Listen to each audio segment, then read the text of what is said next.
I'm going to talk to you today about the Lake 332 cycling shoe.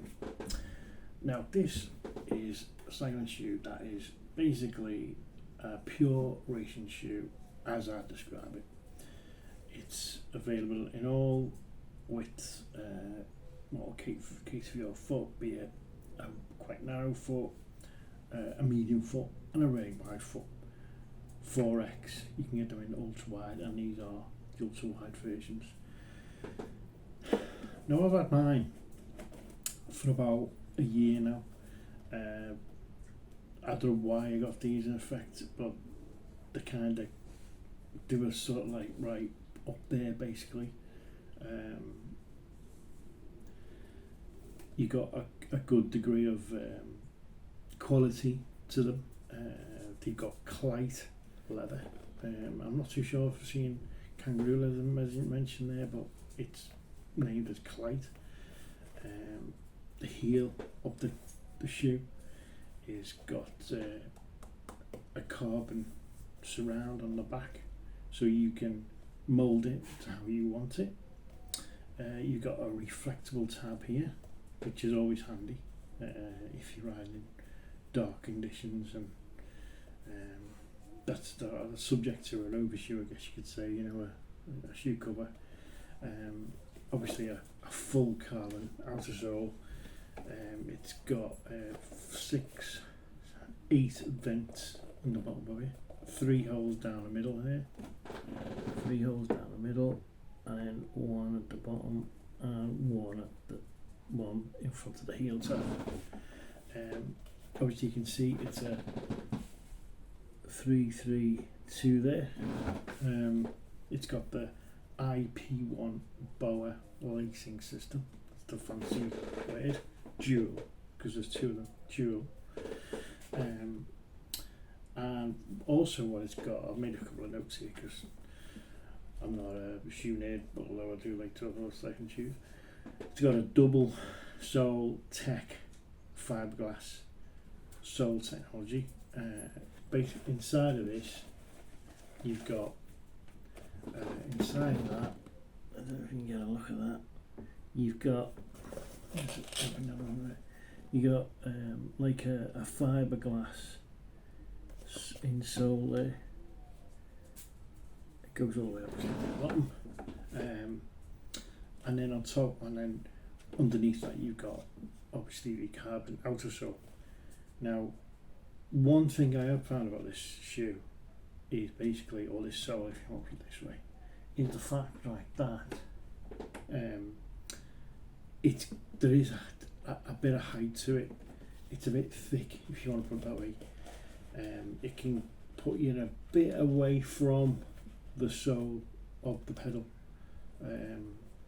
Obviously it's great to have a shoe that's a sole of a shoe that's quite thin, yet at the same time ultra stiff. Like this is ultra stiff. There's literally hardly no movement into that. It's there's just nothing really. It's pretty negotiable. So yeah, it's good to have a shoe that's ultra stiff, and the idea behind having a fiberglass inner sole supposedly is that it's softer here on the heel and softer at the front. Supposedly that is a bit good for suspension. Supposedly, I don't know if it makes any difference, but it's supposed to make it's supposed to make a bit of difference. So yeah, you can heat mold this. It's about 90 degrees for about 10 minutes. I took the sole off, the decleat off, sorry. Left that on, that's okay to leave on. But I would get the heat up gradually, not like whack it to 120. And then you can crimp the leather if you do that. So watch that if I were you. You can, I take the lacing off these 2 front points. So it's not like they're tight, it's just that I just prefer it like that in all honesty. Like I could twist them around, put them back in there, because they're easy to like snap back in with a bit of tension. So yeah, these are the 42 versions. 42 are about, I'm not too sure, but it's around about 265 in mil. length. They do say take a shoe which is a bit bigger than your actual length of foot. Legs measure at the forefoot across here, across the front of your shoe, and also back to front. Obviously the shoe's going to be longer than your actual foot, but these come up basically quite exact really. You anything tighter and it'd be too close with this model. It'd be just too close. I've had these now for over a year, I think it is. On the base of it, it's got a guide, so you can, when you're altering your cleat, whatever cleat you have, look, time, SPDSL like these. You could probably get a fitment for a 2-bolt SPD cleat if you really want to go that far, but most people put, I guess, this type of cleat on. So yeah, the tongue is pretty comfortable. I really felt the bowel wire through them. Like these is like, I don't know if it's wire or plastic kind of makeup, but either way, they are really nice. So yeah, I've had these for a year. They do have the if you're riding it, if you look at it like that, if you imagine your foot is in it from that direction, it's as though your foot is like that on the pedal, or to put it another way, it's like your foot is kind of like that on the pedal. But it's not as radical as that, but it feels though it's kind of like that. It doesn't feel flat, it feels like it's like that. Right, so now that can be a good thing and a bad thing. Some people might not like that, some people might not mind it. I think it's okay really. It's because if you say, for instance, you sit on a ledge and you've got a distance between your foot on the floor, if you look at your foot will angle kind of like that. It doesn't angle flat, it angles a bit like that. So technically that takes that into consideration. Now, I used to own a pair of Specialized shoes and they had the same kind of angle on the sole, a bit like that, but it was quite an angle and you could really tell it was an angle. It was a bit too much of an angle in all honesty, but these have got it. I feel as though like I've done the homework on this and they've got it nice. This is the 4E, the extra wide version. The extra wide, like this is known as being, the 332 is known as being quite a narrow shoe. It does say it's the traditional normal width version is supposed to be a more of a cuter, more form-fitting kind of shoe. And I guess what they've done, you have accommodated, no pun intended, a wider foot in regards to that, and it does form around your foot. What I've found with Lake shoes, because I've got another pair as well, is that they do form around your foot. So it's critical to do your homework and to do your measurements in regards to your foot.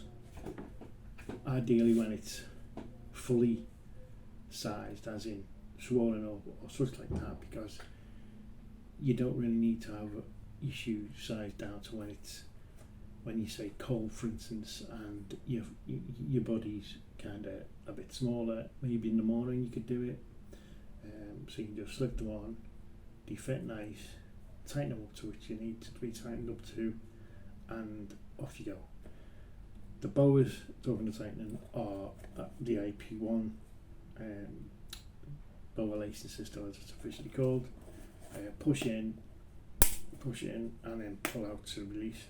Push in, it's the like that'll undo it, tighten it up, and then also undo it as well when you turn it away. So that's really handy, that rather than having to push it in, tighten it up, pull it out, and then retighten it down. I did have a pair of Bonds who had that type of bower, and this is the more advanced version, and they are great. I did have to replace a bower on a Bond because for some reason when there was something happened to it, I did have to replace it. And Bower do a replace a free lifetime warranty on all the systems, on all the Bower systems. So if it does go wrong for you, you can just message them and they'll send you them free, and it's pretty quick delivery as well. The heel tab comes off. You can just screw that off when it's absolutely destroyed, but it's after the year it's not doing too bad, so I'm quite happy about that. You can get these in chameleon blue, which is like a navy metallic colour, a chameleon green, which I think is the best, but I found that they were, even though the sole was the same width, the upper was kind of a bit slightly narrower. I don't know what it was, maybe they just didn't, I've stretched these compared to, but I ended up selling them. And you can also get them in a black, white kind of striped fade to black here, and then white at the front, and you can also have white like these. But basically it's an absolutely fantastic shoe. It cost a fair bit of money. Like these are over £300. I've managed to keep them and try and keep them in as great a shape as possible. But I can't say anything more highly than these shoes. They are the top end shoes. I don't know about the weight, but they're not too, they're really good. They're very, very good. A lot of carbon in these. The upper's pretty thin. It's quite tough. Like touch whatever, I haven't crashed in them. There's been a couple of scrapes on them, but generally there's a bit of a scrape there, bit of scraping on the front, there's a bit of a scratch on the base on that one, and obviously there's the other one as well. There's a bit more of a scrape on there as well. It's really frustrating when you scrape your sole of your carbon shoe. Like, some people don't really care, but it's nice to keep carbon nice and unscratched, isn't it? These have got the blue cleats on, which are in the middle of the range that are offered on by Shimano, in regards to the yellows, and the reds like fixed and the yellows loads. But I just like the blues are just nicer for movement. You get just a nice amount of movement on them for me personally. These do feature quite a narrow fitting heel, out the box. These are, I have generally a narrower heel as well, so it doesn't really bother me. Sometimes it feels like the heel has to stretch a bit, sometimes it doesn't, because obviously your foot inflates and deflates as you get warmer and throughout the day and everything, but it's fine.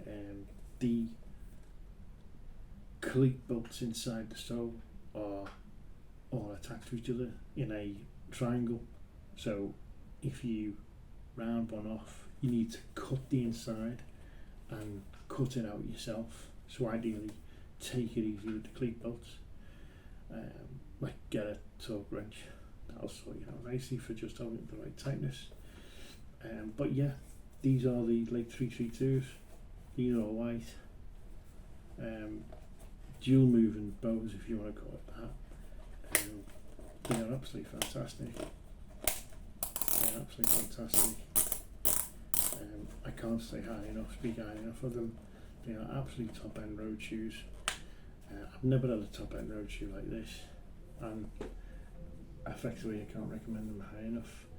They do have, like I said, a heel tab there and a little bit of a toe tab there, but obviously it's a full on race thing, so it's not going to be all over the place like another pair of the Lakes have got. So it's just nice. It's like I keep saying, it's a top end road shoe.